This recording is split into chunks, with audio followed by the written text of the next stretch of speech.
Jake Walker had spent most of his life with noise in his ears and weight on his shoulders, and when he finally stepped off the county payroll at age 52, he felt like a man who had outrun a storm only to realize the storm had followed him home and lived inside him, and every morning he woke up in his small rented duplex on the edge of town. He heard the same buzzing neon signs, the same midnight yelling from the bar 3 blocks over, the same tired sirens whining at all hours, and the same angry thump from some kid's bass-boosted pickup rattling his windows. And he felt his bones begging for a different world, so when he saw the listing for 89.5 acres outside the county line, he didn't think, he acted like a man who saw a door cracked open and knew he had to walk through before somebody slammed it shut. And that's exactly what he did. And when he pulled up to that old weathered farmhouse for the first time, the truck engine ticking and cooling under the hood, he breathed in the air and realized he had forgotten what clean air even smelled like, because this air had pine sap in it, and dust and moss, and cold morning creek water drifting somewhere far off, and that smell hit him straight in the chest like a reminder that life didn't have to grind a man down, and it felt so good it almost hurt in a good way. And Jake stood there with his boots sinking an inch into soft brown dirt, thinking, damn, this is what I've been missing. This right here. And the farmhouse itself looked old enough to remember presidents from a different century, with its sagging porch, its sun-bleached boards, its roof tiles curling like tired old fingers. But Jake didn't see a broken house. He saw something like a stray dog waiting for someone patient enough to bring it back to life. And that stirred something warm in him, something he hadn't felt since before his badge became his whole identity. And he told himself, yeah, you can fix this. You can fix this place, and maybe while you're at it, you can fix yourself too. He walked the land slow, his hands on his hips, breathing like a man who had been underwater too long, finally hitting fresh oxygen, the fields rolling out in long waves.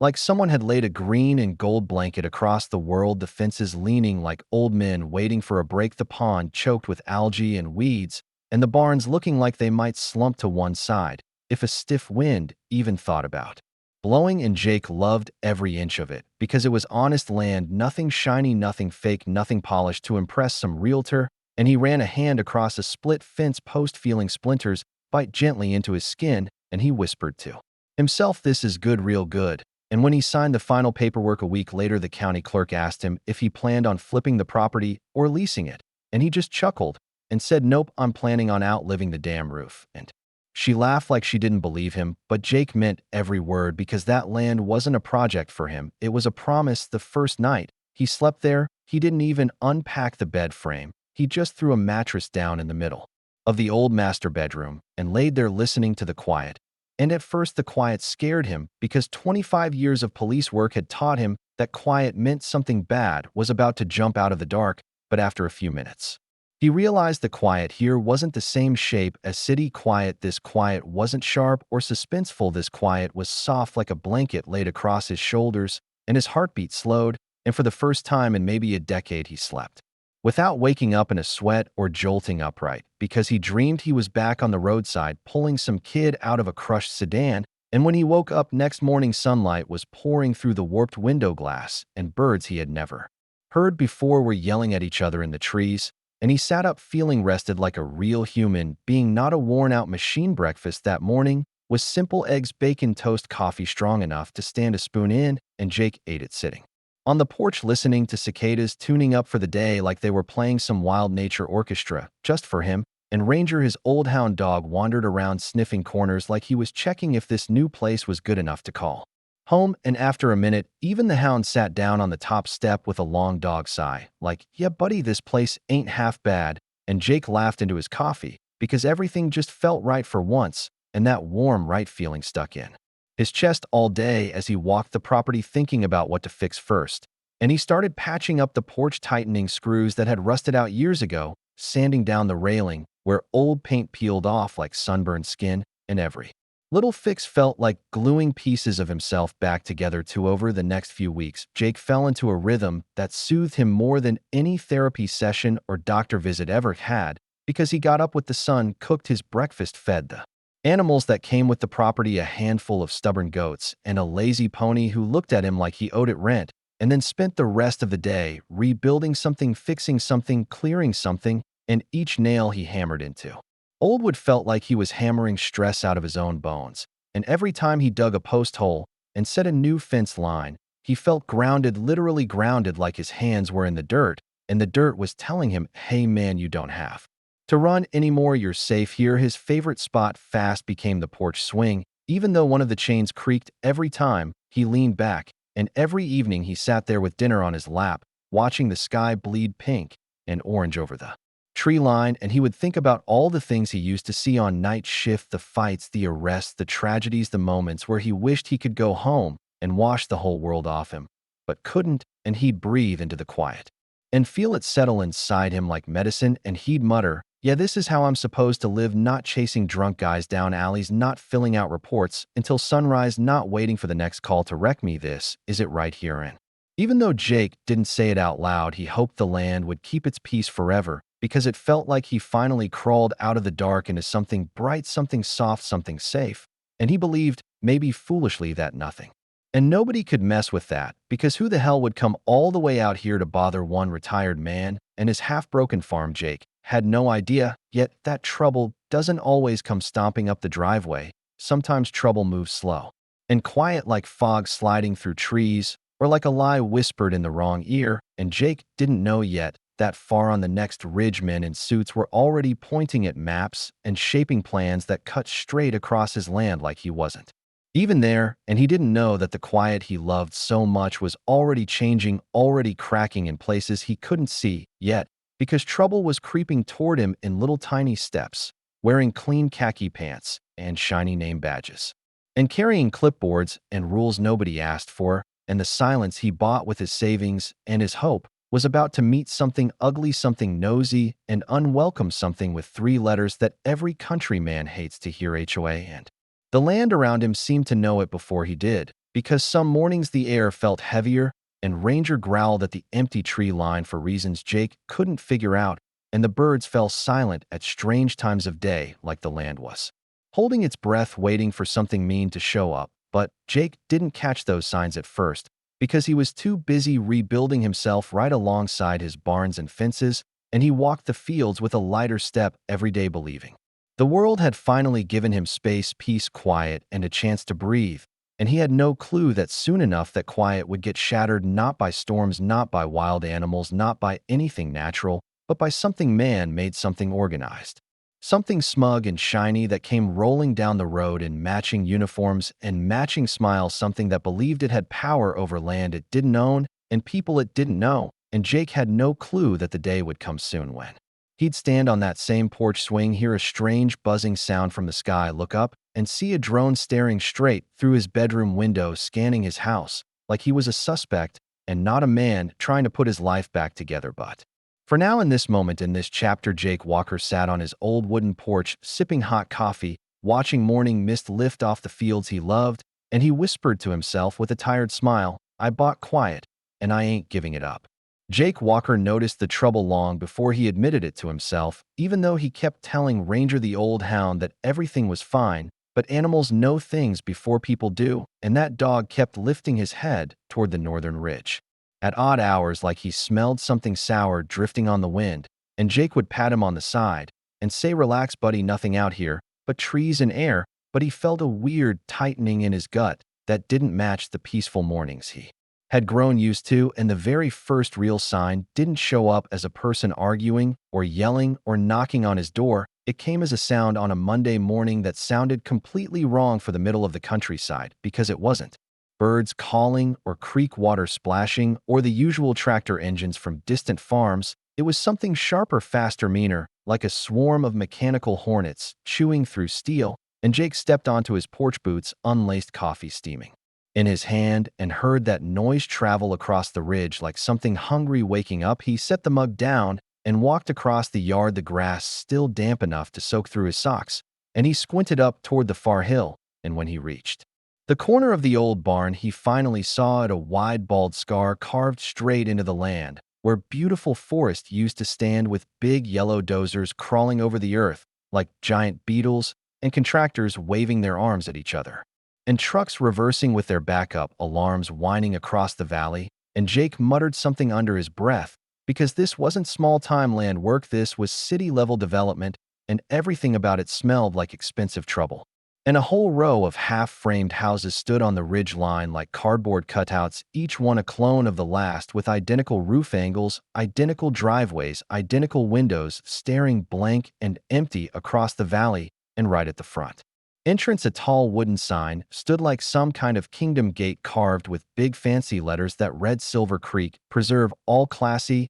and official looking, and underneath in clean little metal letters, it said Homeowners Association, and just. Those three letters HOA were enough to make Jake's jaw clench, because he had seen what those folks could do to peaceful land and good neighbors. He drove up to the county lot later that day, dust trailing behind his Ford, and he laid out his deed across the counter, asking the young clerk if he was stuck under that HOA umbrella too. And she chewed her gum with a laziness that somehow made Jake feel a little calmer, and she told him, "Nope, you're safe, sir. That HOA can't touch you legally. They're not on your parcel. They ain't got rights over your property lines." And Jake nodded and thanked her, but still felt that uneasy twinge deep inside, like something wasn't being said or something bigger was happening that didn't show in the documents. And when he got home, Ranger met him at the gate with a low whine, ears back like the dog felt the ridge breathing down their necks already. At first, Jake tried to shrug it off, because men like him learn to survive by not borrowing trouble before it arrives. And he told himself folks have a right to live wherever they want, even if they build a whole maze of look-alike houses that all smell like new paint and broken dreams. And he thought maybe the new neighbors would keep to themselves, and maybe the HOA would focus on lawn heights and mailboxes and leave him alone, and maybe the ridge would stay where it belonged and not crawl down into his valley. But the world don't work on maybes. And one morning at sunrise, with dew still clinging to the grass, he heard the soft purr of an electric motor drifting across his fence line, and when he looked up, there came a little white golf cart rolling slow and snooty, like it owned the gravel it floated on, and sitting inside were two perfectly matched HOA soldiers, khaki pants, polo shirts, tucked tight sunglasses bigger than their egos, and they didn't wave or smile or act human at all. They just stared across his land like they were grading it for a school project, and the passenger pointed a clipboard toward his barn like he was calling out violations, and the driver scribbled notes, and neither of them seemed to notice Jake waving politely, because they were too busy judging every inch of his life. From the safety of that shiny cart after they drove off, Jake stood there feeling something unpleasant crawl under his skin like a tick, because that wasn't neighborly curiosity, that was inspection energy, that was scouting energy, that was unwanted energy. And the next day it happened again, then the next, and on the third day, he caught a man kneeling at his boundary line, poking the dirt with a metal probe like he was checking if the earth belonged to him. And when Jake called out, "Can I help you?" the man jumped so hard he nearly dropped the tool, then ran full sprint to another golf cart and vanished down the road. And Jake stared after him, thinking, damn, what the hell is happening? Because in his experience, people who belong somewhere don't run away like raccoons when a porch light flips on. He tried to shake it off, but the cart patrol continued like clockwork, and it always came at weird times, early morning, noon hours, late afternoon, and they always did the same routine cruising the fence line slow as syrup, looking at his tractor, his goats, his woodpile, his brush trimmings, his tools, like they were building some kind of secret file on him. And every time Jake lifted a hand to wave, they acted like he wasn't real, like he was a ghost sitting on his own land. And he felt something shift inside him, that old cop instinct he had spent years trying to bury, slowly waking up one bone at a time and whispering in the back of his mind that all this wasn't coincidence. It wasn't curiosity, it wasn't harmless, it was pressure, slow pressure, steady pressure, the kind that sneaks into a man's life and tests all the edges until they find the one spot that cracks. Then came the night when Jake sat on his porch swing, eating leftover chili and watching a pink sunset bleed slow over the tops of the new houses, and he saw something flicker beneath the tree line to the north, a little shape rising above the ridge, small and smooth and mechanical, like a bug made of glass and metal. And he frowned, thinking it was maybe a kid with a toy, but the thing moved too steady, too sure, too controlled, and as it buzzed across the sky toward him, Jake felt every muscle in his back tighten, because he recognized the hum. A drone, high quality too, and it drifted low across his pasture, dipping and wobbling like someone learning how to steer. And Jake whispered, "Oh hell no," because a drone out here didn't belong to nature, it belonged to someone with money, permission, or arrogance. And when it zipped back toward the HOA houses, he felt the land around him go a little colder. The real shift, though, came at dawn 2 days later, when he was fixing a hinge on the back gate, and the air smelled like fresh soil and strong Coffee, and suddenly Ranger growled deep from his chest, a sound Jake hadn't heard from him in years, and Jake followed the dog's stare to the window of his own bedroom, where something hovered like a black wasp, and his heart punched the inside of his ribs because the drone was right there at the glass, tilted forward like it was breathing against the pane, and the camera lens pointed straight into his private space, and Jake dropped to the floor instinctively because 25 years as a deputy had taught him that when something stares at you from a place it shouldn't be, you do not stand there like an idiot. And he crawled low, grabbed his shotgun from the rack, and moved like he was back on duty, clearing a building slow, precise, calm, and he eased out the side door, slicing through the chilly morning air, keeping to the shadows of the house, until he reached a clear shot of the little hovering spy, and he lifted the gun not to fire, but to show he wasn't helpless. And the drone jerked like someone on the other end panicked, and the machine darted straight up and vanished towards Silver Creek like a rat scurrying home before the cat catches it. Jake stood in his yard, bare feet, in cold grass, shotgun warm in his hands, and the sun rising behind him, casting a long shadow across the barn. And he realized in that moment that the quiet he bought with his savings and hopes was gone, replaced by something sneaky and shiny and entitled, something that believed it had the right to spy on him like he was breaking rules he never signed up for. And as he went inside, Jake felt that old rusted part of his spirit start to turn like gears waking from sleep, because these people, these HOA folks, weren't done. Not even close, and the quiet wasn't coming back anytime soon, because trouble had moved in on the hill, trouble dressed in matching polos,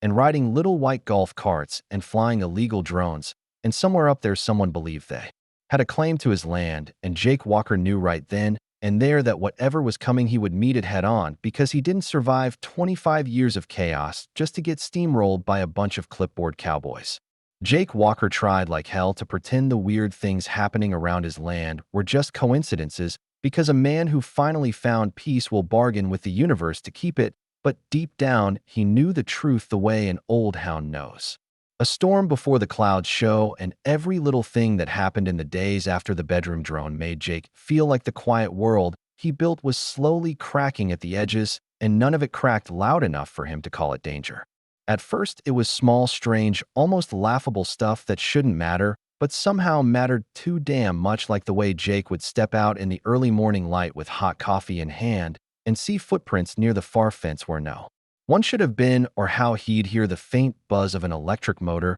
but by the time he looked up the sound was gone, swallowed into the trees, like the land itself was hiding something from him, and Ranger would stand stiff-legged staring at the ridge with his tail low and ears pricked forward, and every instinct Jake had learned from years of chasing bad guys told him something was watching them, and not in the harmless way it started with the golf carts again, only this time they didn't just cruise by on the road, they got bolder, drifting closer to his fence line, moving slower like they were measuring something, or maybe memorizing it, and Jake would stand on the porch, arms crossed, watching them pass by with the same smug silence every time, and he'd mutter, "Real neighborly folks y'all got up there," and Ranger would grunt beside him like he agreed. And when one cart stopped completely at the corner of his pasture, Jake felt his pulse tighten, but the cart rolled off before he could go down and ask what the hell they thought they were doing. So he told himself, okay, maybe they're just nosy, harmless, and bored, and he went about his day, fixing the sagging trough, replacing a loose hinge, tightening bolts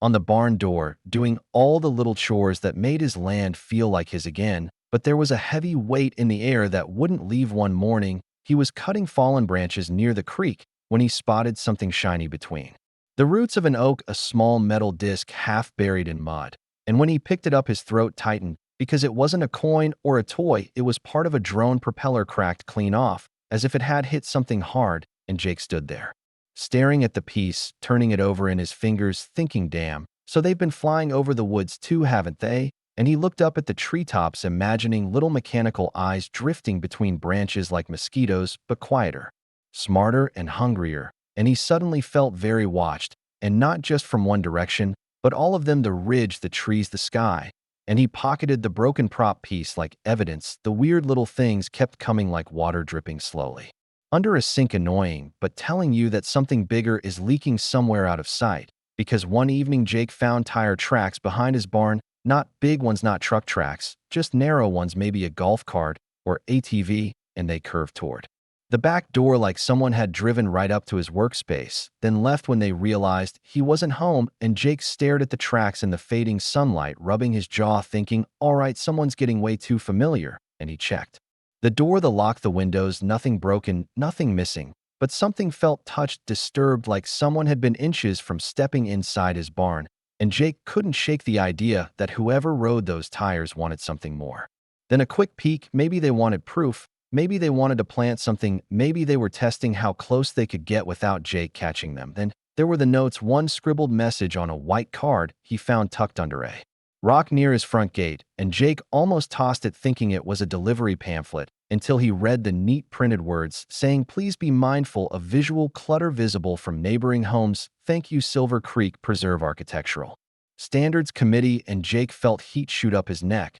because visual clutter basically meant your stuff, your land, your life is ugly to us, and we want you to clean it up, even though he wasn't part of their community or their damn rulebook. And he crumpled that card in his fist, muttering hell no, and tossed it into the burned barrel, refusing to let their fake politeness crawl under his skin, but it did anyway. Later that same week, while trimming low branches near the driveway, Jake heard a voice behind him, a man calling out, hey sir, excuse me sir, and Jake turned around to find a tall, skinny guy in khakis and a pastel polo with a tiny silver HOA badge clipped to his collar, and he was holding a phone like he'd been taking pictures, but lowered it quick when Jake turned, and the guy forced a smile, saying, just checking property boundaries, sir, we've had concerns raised by residents. And Jake raised an eyebrow, thinking, what residents? Your brand new damn house is half a football field away, and he asked what concerns exactly, and the man shifted nervously, saying, just routine safety reviews, sir, nothing personal. And Jake stepped closer, his boots crunching gravel,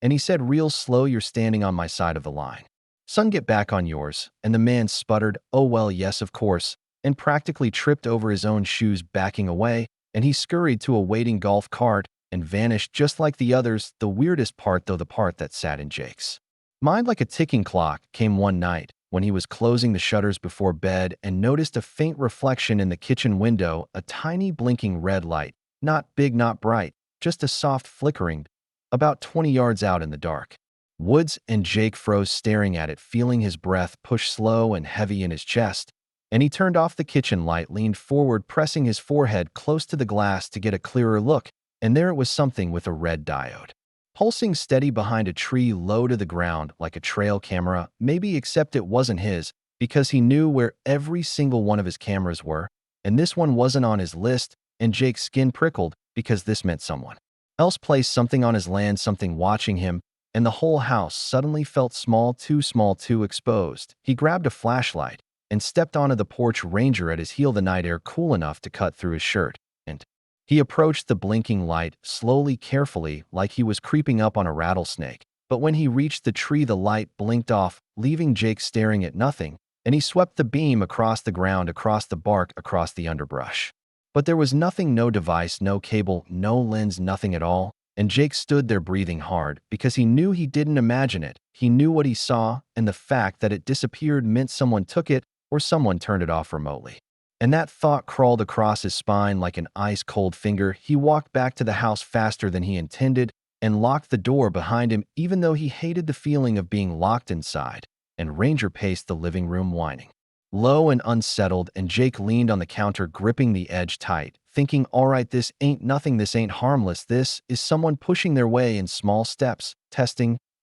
boundaries, testing patience, and every little weird thing added up until Jake felt like the land around him wasn't breathing easy anymore, but holding its breath, like the woods, the grass, the wind itself was waiting for something bigger to arrive, something heavier, something more deliberate. He tried calling the sheriff later that week, but the young deputy who answered didn't have much to offer, only saying drones are hard to trace, sir, and unless you catch someone in the act, there isn't much we can do, but we'll make a note. And Jake thanked him politely, though frustration churned deep in his stomach, because he knew this wasn't one random person with a toy. He knew this was organized, this was planned, this was something built by people who believed rules only applied to everyone but themselves. And the thing that scared him wasn't that they were watching him, it was the feeling that they were waiting for the right moment to do more than watch. And each night Jake sat on the porch listening to the wind sliding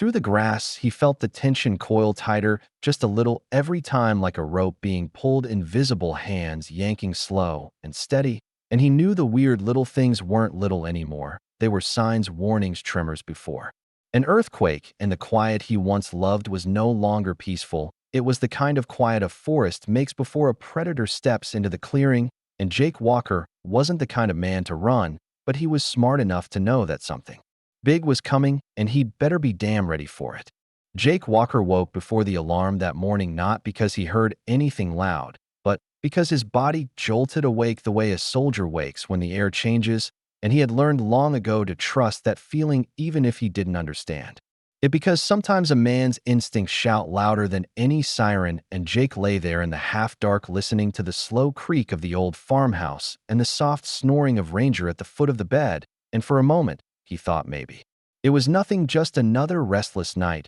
carved out of habit and memory, until he felt something else, something colder than air, something crawling at the edge of the room, like a presence pushing through the walls, and he sat up, rubbing his eyes. Thinking, hell, Jake, you're overthinking, but then he heard it, that thin, high mechanical buzz drifting from outside the bedroom window, and it was not a fly, not a wasp, not a bird. Wings don't sound like electricity trying to bite the wind, and Jake's skin prickled as he reached out with 2 fingers and nudged the curtain just enough to see what was waiting on the other side of the glass, and there it was, a black drone hovering level with his bedroom window, barely 3 feet from the glass, its camera pointed straight at him, the lens reflecting the faint blue dawn like an unblinking eye, and Jake's breath stopped halfway up his throat, because this wasn't a harmless toy, this wasn't a kid playing around, this was deliberate, targeted, close and bold. And the way that thing hung there, steady, no wobble, no hesitation, no shame, made every muscle in Jake's body go hard and tense,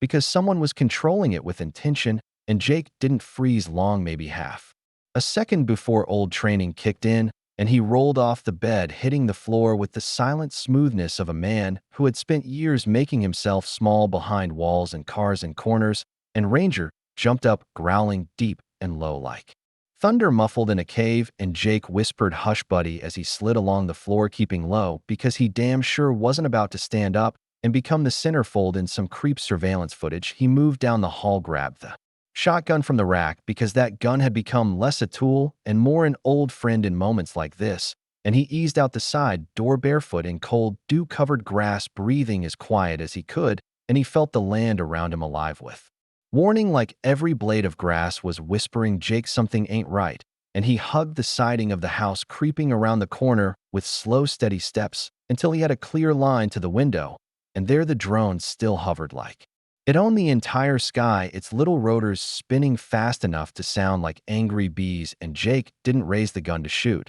because he wasn't reckless, and even angry, he still respected the law more than most of the men who wrote it, but he lifted the barrel enough for whoever was piloting the thing to understand a message without Jake saying a word, and that message landed because the drone jerked hard to the left, as if the pilot panicked, and the machine shot straight upward, slicing into the sky with a terrified wobble before disappearing over the treetops toward the Silver Creek development, and Jake lowered the shotgun, his jaw tight, his heart pounding slow and angry, because the window of his own bedroom had become a target, not a home. And he hated that feeling, hated the idea that someone out there had watched him, maybe filmed him, maybe studied him without his permission, and he hated even more that the person behind the drone believed they had the right to hover outside his bedroom like he was some wild animal to catalog. And Jake walked back into the house, Ranger pacing behind him, nose twitching like he still smelled the threat in the air, and Jake sat at the kitchen table staring at his coffee cooling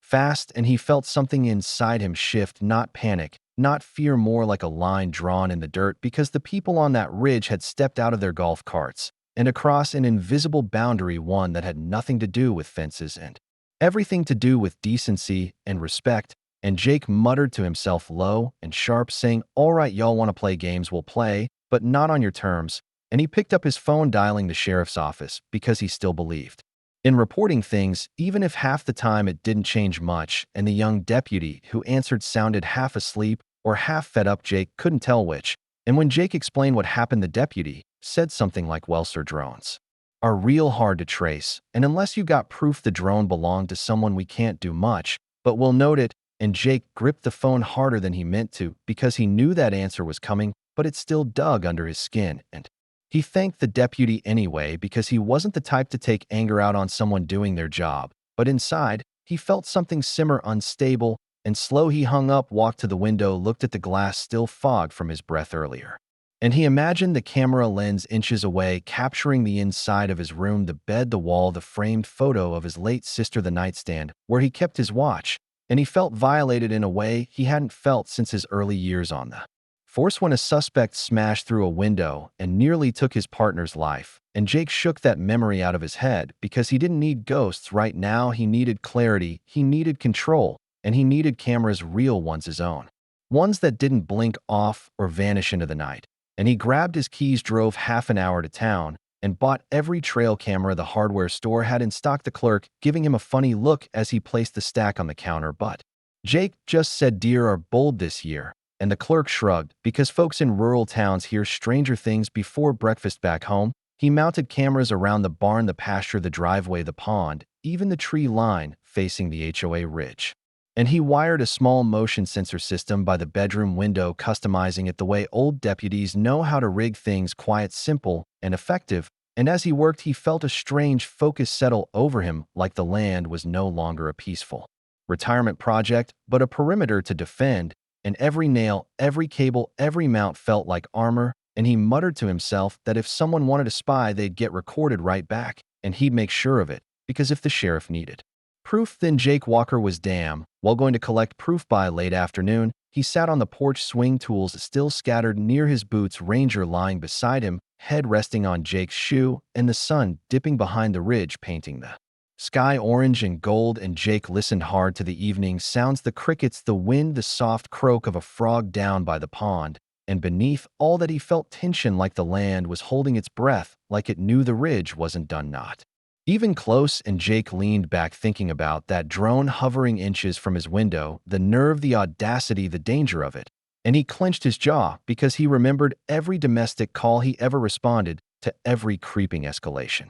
where someone tested boundaries little by little until one day it wasn't little anymore. And he knew deep down this HOA business wasn't about noise or lawns or boundaries. It was about control, power, territory, and someone up there believed his land was already theirs to poke, prod, film, and eventually take. And when night fell and the farmhouse lights glowed warm against the dark, Jake walked room to room, checking windows, checking locks, checking Ranger's alert posture, and he felt like the house was no longer just a place to sleep. It was a lighthouse standing firm while a storm gathered on the horizon. And he whispered to himself, all right, bring it then, because he wasn't a man who scared easy, and he sure as hell wasn't a man who rolled over when pushed. And as he sat on the edge of his bed, one last thought crawled into his mind, unwanted but honest. If they're bold enough to fly a drone at my bedroom window, what the hell are they planning next? And the quiet of the night didn't answer, but it felt like it shivered. Jake Walker wasn't the kind of man who scared easy, but the days after the drone incident crawled under his skin like thorns because he kept feeling watched even when nothing moved. And he would walk out to the barn or around the pond or down the long driveway, and Ranger would stick close to his heel, tail stiff, ears sharp, nose twitching like the dog smelled trouble riding on the wind. And every little noise made Jake glance toward that ridge where the HOA houses sat neat and smug like a row of plastic dolls lined up by a kid who had never learned the meaning of leave folks alone. And Jake kept telling himself, maybe they're done, maybe they got whatever footage they wanted, maybe the drone scare was some stupid stunt. But the truth kept tightening in his chest, because trouble doesn't end when cowards taste fear. Trouble ends when they're told to sit down. And these folks weren't sitting down, they were circling, testing, probing, and every day the air felt heavier, like something was waiting to break, and break hard. That morning started calm, deceptively calm, the kind of calm that feels like someone turned the world volume down just a bit too much. The birds were quiet, the wind moved slow through the trees. And Jake was inside the workshop, sharpening the blade on his brush cutter, running the file over the steel in steady strokes, the kind of rhythm that usually cleared his head, but not today, because he couldn't shake the feeling that the land was holding its breath. And Ranger had been restless since sunrise, pacing back and forth by the barn door, whining low like he wanted to warn Jake about something, but didn't know how. And then Jake heard it, not loud, not sharp, but wrong, the crunch of gravel behind the barn, slow, deliberate footsteps, someone stepping where no one had business being. He set the file down, without a word wiped his hands on his jeans, and walked toward the sound, each step steady, controlled the way a man walks when. He spent half his life clearing danger from dark corners, and as he rounded the back of the barn, he saw him, a man standing near Jake's tractor dressed in dark green tactical pants and a fake-looking vest with blocky white letters across the chest screaming HOA security, and the guy looked like he bought the outfit online at a discount store for folks who watch too many cop shows and think a vest turns them into law, and he held a camera pointed straight at Jake's equipment, slow, sweeping shots like he was filming evidence for some secret little mission,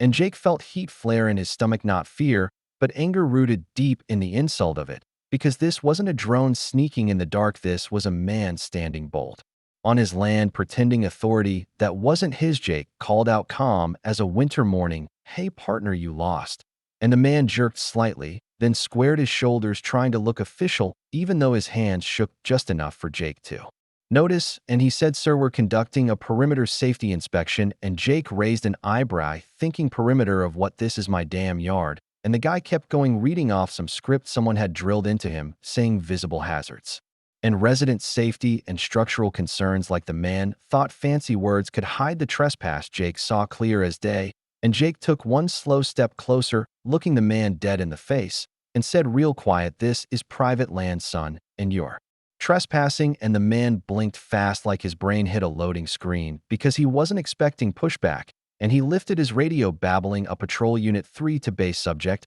is being uncooperative." And Jake stepped forward, letting the shadow of his frame cover the man, and placed his hand gently on the radio, pushing it down, not rough, not violent, just firm, like a man laying down truth. "Listen," Jake said, his voice low, like gravel rolling down a hill. "I spent most of my life wearing a real badge, so I know the law forward, backward, sideways, and upside down, and whatever rulebook y'all are waving around up on that hill does not apply here, not 1 inch past that fence line, and you crossed it." And the man swallowed hard, Adam's apple bobbing, and he tried to tighten his stance, but the fear in his eyes betrayed him, because he felt the weight of Jake's presence heavy enough to crush the little authority he pretended to have, and he muttered something about resident complaints and maintaining standards, and Jake cut him off, saying, "If you wanted to talk, you should have come to the front door, not sneak behind my barn with a camera like some bargain bin detective." And Ranger growled from beside Jake, baring his teeth, just enough to make the man flinch and take a shaky step back. Jake didn't raise his voice, didn't lift a weapon, didn't move fast. He didn't need to. Men like him didn't need theatrics.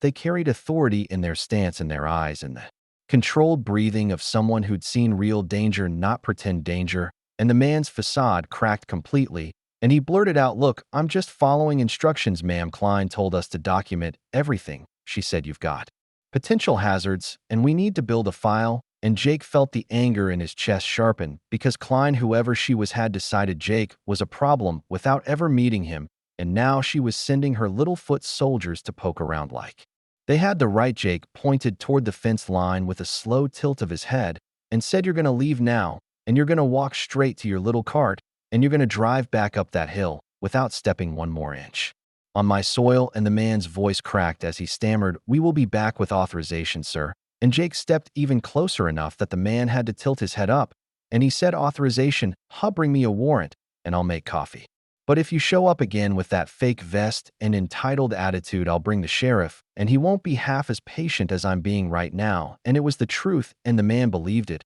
and Jake could see the moment the man's courage drained out of him like water through cracked glass, because he backed up fast, nearly tripping over his own boots before turning and scrambling toward a golf cart tucked halfway behind the trees, where another HOA enforcer sat, gripping the steering well, like he wished he was anywhere else on earth. And the cart spun its wheels, throwing gravel as it tore away back toward the development like fear had sprouted wings. Jake watched them leave, not with satisfaction, but with the cold certainty of a man who knows the fight hasn't even started yet. And he lowered his shoulders, breathed slow and long, and walked back toward the house, thinking real hard, because this wasn't mistaken curiosity, this wasn't nosy neighbors, this was organized deliberate pressure. Someone up there thought they had power over him, someone up there thought they could push him piece by piece until he broke. And Jake knew exactly how that tactic worked. He had seen criminals and bullies and wannabes use it. all the time, and he had stopped them all the same way by not giving them an inch, and Ranger followed him step for step, ears still perked, eyes on the ridge, and Jake knelt down, rubbing the dog's head, whispering, "It's all right, buddy, we got this." But even as he said it, he felt the weight of the moment settling into his bones, because something had shifted permanently today, and that shift was coming straight from Silver Creek, like a storm rolling over the ridge inside the house. Jake sat at the kitchen table, staring at the wood grain, thinking through every angle like he used to when building a case back in the sheriff's department, and he knew the truth as clear as daylight. Someone up there wanted his land, or wanted him off it, and they were starting with intimidation disguised as inspections, and he wasn't about to let them trample over the life he rebuilt with his own hands, and that made something fierce rise in him, something he hadn't felt since his early years. On the force, protective, steady, unyielding, the kind of strength that made men like him stand between danger and the innocent, except now the innocent was his own damn land, his own peace, his own right to live quiet and free. And as evening settled across the valley, painting long shadows over the fields, Jake sat on his porch, swing shotgun, leaning beside him, tools scattered from earlier work, Ranger curled at his feet, and he stared at the ridge where the HOA houses glowed warm and fake in the setting sun, and he felt something settle in his chest like iron cooling into shape, and he whispered to himself, "Go ahead, then come again, cross my fence line one more time, and see what happens," because he knew without a doubt this thing was far from over, and he wasn't about to lose the quiet he fought so hard to find. Jake Walker woke the next morning with the kind of heaviness that sits on a man's shoulders like a wet blanket, because yesterday's stunt with the fake HOA cop had carved a mark in his mind. And even though the sun rose soft and golden over the pasture, the air felt tense, like the land itself was bracing for something mean and unexpected, and Ranger kept pacing the house with stiff legs, ears perked in a way Jake had learned real young never to ignore, and Jake tried to shake the feeling off as he pulled on his boots and stepped into the cool dawn, the old boards of the porch creaking soft under his weight, but that same heaviness followed him like a shadow that refused to break away, and he thought, "Okay, Jake, let's go handle the morning chores. Maybe you'll feel normal for 5 minutes." But normal wasn't waiting for him, because trouble had already slipped inside the boundary of his world. Without asking permission, he walked toward the barn, humming low under his breath, a habit left from night patrols years ago when silence made him uneasy, and as he approached, he noticed something so small he almost missed it. The padlock on the barn door hung crooked, not snapped closed like he'd left it last night, and a cold, slow realization crawled across his ribs, because Jake knew damn well he locked that door. He always locked that door, and the lock wasn't broken, it wasn't cut, it was just open like someone had clicked it apart with calm, practiced hands. Someone who wanted to enter without making noise, without leaving a trace, and Jake felt his pulse thud once strong in his chest as he set his coffee mug down in the dirt and rested his hand on the revolver at his hip, not drawing it, not yet, because experience taught him you don't pull iron without purpose, and he eased his way closer, pressing his palm against the rough wood, sliding the barn door open inch by inch, letting his eyes adjust to the dim light creeping in through the cracked windows. And there the bastard stood, a man inside Jake's barn, moving like he belonged there, like he had a right to paw through Jake's things, a guy dressed in brand new tactical boots and overly pressed green utility pants with a dark shirt embroidered with Silver Creek Civil Patrol across the chest, like he was proud to cosplay as something real, and a big camera hung from a strap around his neck, and another smaller camera blinked red on his chest, and this fool was recording everything Jake owned, like he was documenting a crime scene, except the only crime happening was the one Jake just walked in on, and Jake stood there silent, watching the man pan his lens across the shelves, across the welding rig, across the fuel cans, zooming in close like he was gathering evidence to build something nasty. And when the guy turned and saw Jake standing in the doorway, he froze for a heartbeat, then fumbled to square his shoulders like he was trying to reassemble his fake authority before Jake ripped it apart. Jake didn't speak at first, he just stepped inside the barn, slow, deliberate, like a storm rolling over a hill, and the guy gulped and tried to plaster on confidence he didn't own, and he said, "Sir, you need to step back. This is an active safety assessment." And Jake felt a dark, steady calm rise inside him that only appeared in the worst situations, the kind where someone crosses a line so hard the line disappears, and Jake said real low, "No, this is my barn on my land, and you're trespassing." And the guy's face twitched like he wasn't built to handle confrontation, and he started blabbing nonsense about HOA regulations and adjacent property hazards and potential code violations, and Jake stepped closer, the dust shifting under his boots as he said, "You broke into my locked barn. That makes you a criminal, not an inspector." And the man's voice shook as he lifted his radio to call for backup, his thumb trembling against the button, saying a patrol echo.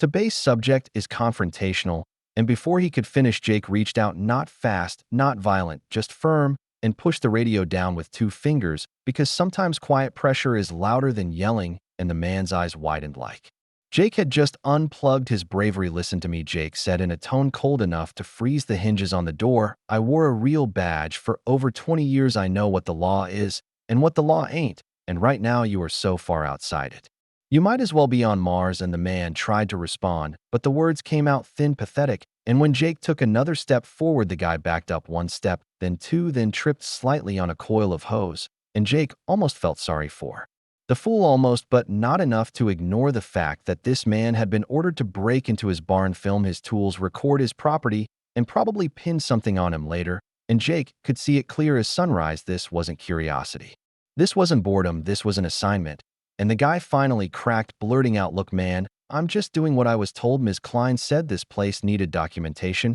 She said to film everything. She said to get proof of violations." And Jake felt a heat burn slow through his chest, because Ms. Klein, whoever she thought she was pushing her reach into his world harder every day, and now she'd sent her little soldier to invade his barn. Jake pointed toward the open door with a tilt of his head and said, "You're leaving?" And the man hesitated, like his brain was still trying to calculate a way to salvage pride, but there was none, and Jake added, "And you're going to tell your boss that I caught you inside my barn, that I have cameras recording everything, and that next time you step foot past my fence line, I'll let the sheriff handle you. And trust me, he ain't nearly as patient as I am." And the man's face drained of color, his whole fake posture collapsing like a tent in a storm, and he clutched his camera to his chest, turned, almost tripped over his own boots, and bolted, running full tilt out the door, where Ranger met him with a low, menacing growl that made the guy squeal and stumble sideways before scrambling to a waiting golf cart parked behind the tree line. And another so-called patrol officer was inside, gripping the wheel with both hands, eyes wide like he'd seen a ghost, and the cart shot away, spinning gravel behind it as it tore back toward the ridge as if the earth itself was chasing them off. Jake stood there in the barn doorway, breathing slow and deep, not because he was scared, but because he was furious, and fury always needed to be handled like dynamite. And he surveyed the seen, the half-opened drawers, the footprints in the dust, the damn camera pointed at his belongings, and he felt something lock into place inside him like a door slamming shut. This was no misunderstanding, no misguided neighborly concern. This was organized, deliberate, and bold enough to break in while he slept, and he knew the next steps wouldn't be small, not when people were willing to cross fences and locks and personal boundaries. And Jake walked back across the yard to the porch. Ranger at his heel, hackles still raised, and he sat heavily on the porch swing, staring at the ridge where the HOA houses sat, quiet and smug, and he felt the cool metal of the revolver at his hip and the slow thump of his heartbeat, and he whispered to himself real low, "All right, then y'all want to fight? You damn sure found one." Because Jake Walker might have retired from the badge, but he didn't retire from knowing how to stand his ground and protect what was his. He sat there until the sun climbed fully above the ridge, casting long golden light across the barn and the fields, and everything looked peaceful again, like nothing bad had happened. But Jake knew the truth. Peace was an illusion, now, the same way a calm ocean hides sharks beneath. And he ran his hand down Ranger's back, feeling the dog finally relax, but only a little. And Jake thought about calling the sheriff, but he decided not yet, because he needed more than a report. He needed proof, a chain, something the law couldn't ignore. And he looked at the barn, at the cameras he'd set up, at the tree line, at the fence, and he made a silent promise to the land and to himself that the next man who crossed onto his property without permission would not walk away with lies or excuses. He'd walk away with a record, with evidence, with consequences. And as the wind moved across the grass in soft waves, Jake leaned back and stared at the ridge, knowing the storm wasn't coming anymore, because it was already here, and he wasn't about to let it claim 1 inch of his hard-earned quiet.